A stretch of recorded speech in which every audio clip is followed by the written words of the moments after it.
Hello again to another Agricultural React, and today we will be watching Why Did Some American States Split in Two from General Knowledge. Another good channel, and yeah, what I know. So there's West Virginia and there's Virginia, there's South Dakota and North Dakota. What else is there? I don't know, there must be more.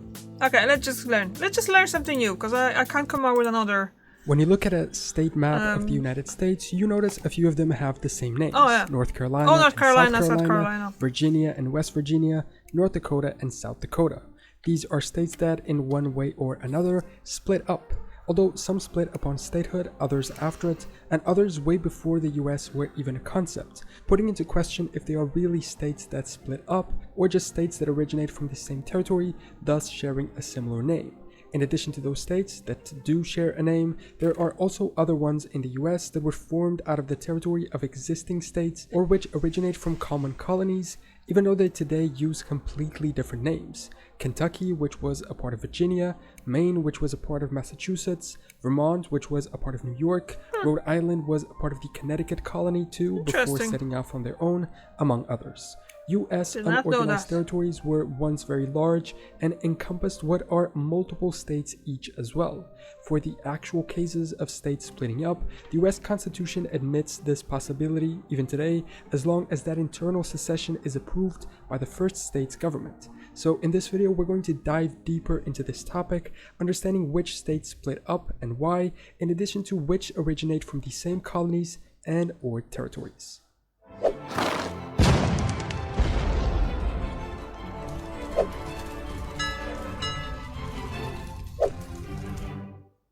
If we talk about the ones with the same names, this will allow us to understand the rest. Let's start with Virginia and West Virginia. This is the only true case of a state split, and it has to do with the temporary split that the entire US faced as a country during the Civil War. Virginia had sided with the Confederacy in the South, but some people in what was then the Northwest of the state aimed to repeal the secession and side with the North, unable to do so, and with the support of the Union, which saw Virginia as a state of their enemy at the time, they seceded from Virginia themselves and were admitted into the US as their own state in 1863. After the conflict ended, reunification could have theoretically taken place, but West Virginia was already a state in its own right, a reward for siding with the winning power of the Union, and no desire to lose its newly acquired autonomy existed. Not only did they used to exist together with Virginia as a single state up to this point, but they also share a common history as part of the British Virginia colony, which stretched into what is today Kentucky, which is why we can also consider Kentucky as having split from Virginia just earlier, but it wasn't a true state split because it did happen so much earlier. Kentucky was admitted into the Union at the start of it as the 15th state in 1792. Remember that the initial 13 had just Virginia gotten was independence massive from the British in 1776, and the state was formed out of territory at the time claimed by Virginia. In fact, this map shows us how the 13 colonies stretched further into the interior with their claims. Sometimes they even overlapped, as was the case with New York and Virginia even claimed this whole area up to the Great Lakes. When the Revolutionary War ended and the British ceded their land east of the Mississippi River and west of the Proclamation Line, these lands were claimed by the 13 colonies individually, and federal negotiations had to take place to set the permanent boundaries. This map shows us that process, which came to be known as state cessions, where most of the 13 colonies ended up ceding all of their western claims to the federal government in order to allow the establishment of new states. New York and Virginia had the largest claims, and so they ceded the most land. Interestingly, New York claimed what would then become West Virginia. Massachusetts and Connecticut also ceded some strips of land in the Great Lakes area, and North Carolina ceded what would then become Tennessee. Georgia, in turn, ceded what would become North Alabama and Mississippi. And so one could technically say that all these eastern interior states were formed from the claimed territory of the initial 13 colonies, but it would be perhaps a stretch to say that they split from them. And just like some US states split in two, opinions can be split as well. And most importantly, they can be different depending on the ideology of who is giving it. Take for instance this feud between Texas Governor Abbott and NYC Mayor Adams that's kicking off due to the migrants being bused from the Texas border to NYC by Governor Abbott. Ahead of Abbott's visit to NYC in April, Adams invited him to stay at a migrant shelter and learn how New York is handling the immigration crisis. And because I read it on Ground News, I don't just get one version of the story, I see the whole picture plus context you can't find anywhere else. Here on the top right, we can see how this story is being covered by the media, showing the sources covering it and how those outlets are or are not biased. Over here, you can see how each article framed this situation. On the left, this headline says one thing, but this right-leaning article is reporting something else. In addition, you get a factuality meter, which isn't a fact checker for the article itself, but a representation of how factually correct the outlets that covered it tend to be. Seeing how differently immigration is being covered side by side makes me realize just how much understanding of an issue is influenced by what you read.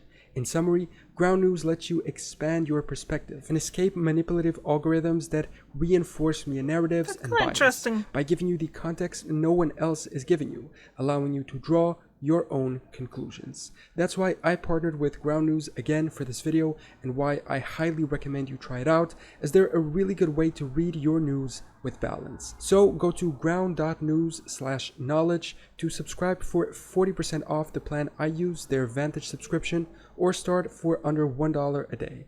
And now back to the video. Because the same can be said with some of the original 13 colonies too, which themselves formed from common territory of specific English colonies. For instance, the Massachusetts Bay Colony initially included parts of New Hampshire and most of Maine, and Rhode Island was a part of the territory claimed by Connecticut until 1728, the same way Delaware was part of Maryland's territorial claim until 1767. Vermont's case is a little different, as its territory was arguably part of the province of New York between 1664 and 1777. When the American Revolution came, Vermont seceded from New York and became self-governing. It ended up being granted statehood in its own right in 1791, and so it was the first state in the Union which had not been a separate British colony. That's getting there interestingly. It's I don't know, I always was thinking that all of those, like South Dakota and North Dakota, were split after they became states, but apparently they didn't, obviously, so that's kind of interesting. And then the other ones that I didn't even know that there were parts of the other states beforehand, like the Vermont. I did not know that, and well, I'm learning, definitely learning a lot new. Oh, who is making pizza? That looks nice. I'm getting hungry, guys. But no worries. After I finish recording, we'll go on dinner. So yay. Okay. And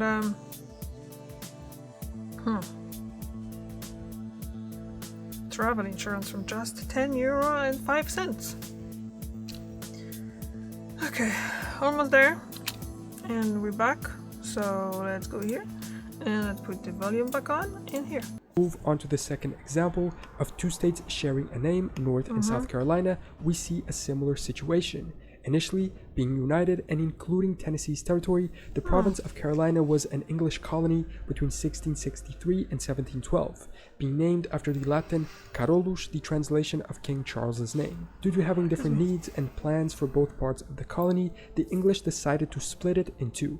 Oh, so the English split that before. The provinces of North Carolina and South Carolina were established still as English colonies. A latitude line was set as the boundary, but borders weren't really defined until 1771. They had developed separately throughout these decades, and 5 years later came the Revolutionary War, with each joining as their own separate states into the Union. And what about the third case of North and South Dakota? Both of the Dakotas were part of a single Dakota territory, which was formed in 1861. So why didn't they join the Union as a single state, but instead as two? Stephen Buckland, a professor of history at the University of South Dakota, points to regional differences in trade routes and population size as the two main factors. Also, there was some animosity between North and South and disputes about which side would get to have the capital of the new state. In addition, some claim that despite local policy rivalries, both regions highly favored a specific party at the time, which was able to lobby federal government to make sure that two states were admitted in order to increase their representation in Congress. South Dakota wanted to keep the Dakota name and proposed the North could be called the state of Pembina or Lincoln, but the North refused to give up the name, and so they both kept it. And this one opens the door to something else that we can learn about here, how territories became states and how they share common origins. As the US expanded west, first to that British ceded territory east of the Mississippi, but then also into the French-sold Louisiana Territory, and then into the Mexican cessions, new states didn't emerge right away. There were no US citizens living there, and so it didn't make sense for borders to be set Florida was and purchased, administrations Louisiana established in new purchased, states. I heard about Instead, that. the US Texas created annexation. unorganized territories, which were then organized and then transitioned into states gradually as borders were defined, a count of 60,000 people was reached, and a state constitution was drafted. Let's use that US territorial expansion gif that I love and use so often to understand this. It happened first with the part of the British cession in the Northwest Territory, which became the Indiana Territory when Ohio became a state. The Mississippi Territory included Alabama, the Louisiana Territory became the Missouri Territory when Louisiana became a state, then splitting into the Arkansas Territory at the same time as Oregon Country was established in the Northwest. As Missouri and Arkansas joined, the interior became the unorganized territory. This trend of a territory taking a name and then losing that name when the first state within it was made official seems to be common. This reorganization and renaming of territories kept happening until the contiguous 48 states were established. And the territorial evolution shows us how so many of the western states, especially, share a common heritage in these territories, having slowly split from them one by one. It would, however, potentially be a mistake to claim that, for instance, Montana split from Nebraska just because it originates from the Nebraska Territory. In many cases, that is just a matter of the name that happened to be chosen as the first one of the territory, although some seem to be real territory splits. For instance, the New Mexico Territory was established from the Mexican cession and became unorganized territory in 1850 in what is today Arizona and New Mexico, only splitting into the two in 1862 due to the local desire of the people of Arizona. They were actually the last two of the contiguous 48 to reach statehood. It's also important to differentiate between unorganized territories and organized ones. Very often, borders for future states were defined and they held the status of territory until specific requirements were met and their name was already set. The Washington Territory was seemingly unorganized and with different borders from 1853 to 1863, and from 1863 to 1889, it existed still as a territory but with organized borders before achieving statehood that year. And while the Washington Territory included what is today Idaho at one point, I wouldn't say Idaho split from it. But if a region had split from the organized Washington Territory in 1863 onwards, I think we could partly consider it as such.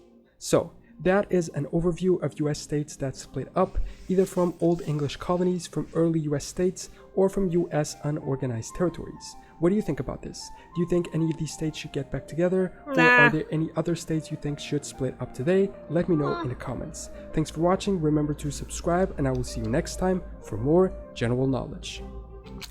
I don't think they should go back. Or are there any other? I think everything is kind of set, not in stone, but kind of like set, and everyone is kind of used to it, to the fact how it is already there. So I don't think there will be any changes, isn't it? Those states are big. Like Texas is big, Alaska is big, California is big, most of those states are big. So I don't think they could split, but then that would be just. Can you imagine? They can't even do the territories that they still have, because they have 5 or 6 different territories, and they can't make them states because apparently it's too much mess, and there will be too much mess in the Washington DC. So if the state's gonna start splitting now into 2 or 3, nah, that's not going to happen. Alright, thank you very much for watching, and I see you tomorrow. Bye!